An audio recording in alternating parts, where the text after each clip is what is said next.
Breaking news. Nizamabad జిల్లా బోధన్ నియోజకవర్గంలో ఇసుక అక్రమ రవాణా జోరుగా కొనసాగడంతో పోలీసులపై వివాదాస్పదంగా మారింది.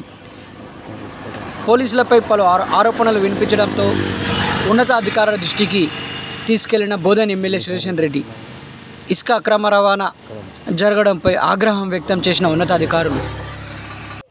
డీజీపీ జితేందర్ రెడ్డి బోధన్ పోలీసులపై ఆగ్రహంగా ఉన్నట్లు సమాచారం. ఇప్పటికే అందిన వార్త డీజీపీ బోధన్ పోలీసులకు వార్నింగ్ కూడా ఇచ్చినట్టు సమాచారం అందుతుంది.